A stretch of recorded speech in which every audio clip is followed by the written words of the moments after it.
Hey folks, Mel here, and this week's question is, are you playing to win? Now you may be looking at me going, Mel, what kind of question is that? Of course I'm playing to win. Thanks for watching, and I'll see. No. That's not how this works. Of course, you know I'm going to have something else behind this. Are you playing to win? That's the question. Well, you might be thinking, what are the other options? Well, let's look at them. The first one you have is playing to win. This is what most people do. You're out there trying to play to win. Either you're working on something for your health, you're trying to win at your job or financial, or winning with your family, or whatever you're working on. You are trying to win at that.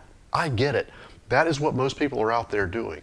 Now you may be thinking, okay, well the opposite of playing to win is playing to lose, and I ain't playing to lose. Well, that's true. Now, you may also be thinking, who ever plays to lose? I don't know. And I actually had to think about this one for a while. What I came up with is this. If you are a parent and you're playing a game with your child and you want your child to win to help boost their self-esteem or help them to understand the game or whatever, you may let them win. That's about the only time I can think of where you would play to lose. So if you're thinking, okay, well, there's playing to win, there's playing to lose, what else is there? There's a third option that I like to call playing to not lose. Now, that sounds a little bit odd, but let's unpack it. You are playing to not lose. How is that different than playing to win? It is different.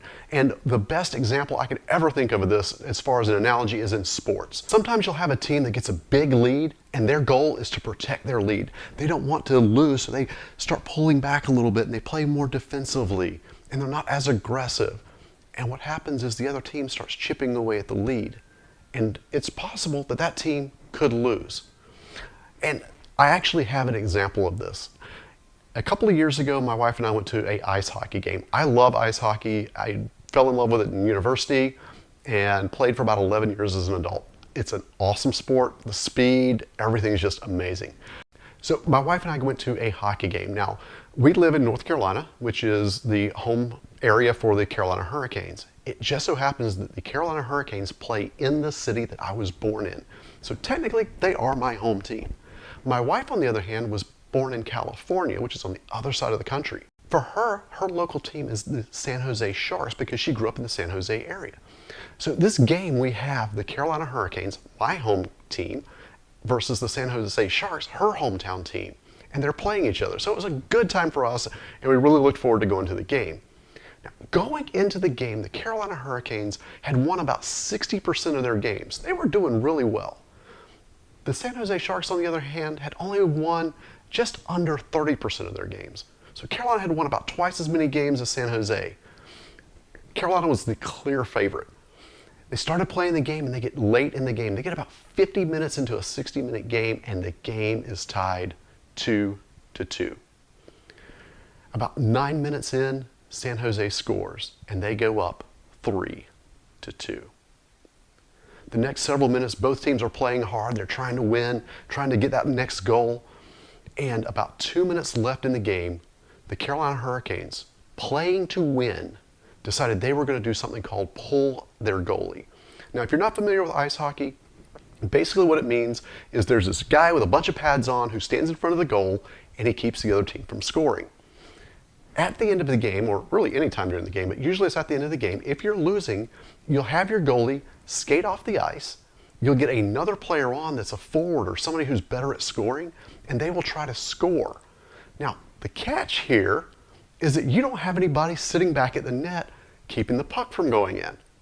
And sure enough, Carolina pulls their goalie, and San Jose, 10 seconds later, San Jose shoots the puck down the ice and into the goal, and now San Jose is up 4-2 with 1 minute and 52 seconds left in the game.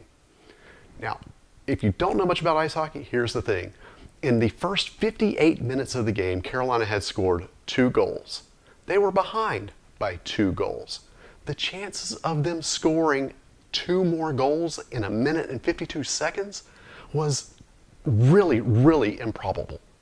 But Carolina kept playing to win. And this is where things changed. San Jose had a lead, and they said, we're going to protect our lead. We are going to play to not lose. They have a face-off. Carolina's goalie goes to the bench. They get the other skater on. And 15 seconds after San Jose had scored that fourth goal, Carolina scores. And it's now 3 for Carolina, 4 for San Jose. The crowd goes crazy. There were people who were thinking Carolina's going to lose, so I'm going to go ahead and beat the crowd and beat the traffic. And so they had already left their seats and were going up. When Carolina scored, people started coming back down to their seats to watch the rest of the game. Now, here's the thing. There was still a minute and a half left in the game. San Jose just had to protect that lead for a minute and 30 seconds. And they did a great job for a minute and 15 seconds. With 12 seconds left in the game, Carolina scored another goal and tied the game 4-4. The game finished in a tie at 4-4. What happens in a tie in hockey? You go to overtime. And it's not just overtime, it's sudden death overtime. Basically what that means is whoever scores first wins. So you don't play for 5 minutes or 10 minutes or whatever. You play for about 5 minutes or until the next team scores. 55 seconds into overtime, Carolina scores and wins the game 5-4, beating San Jose.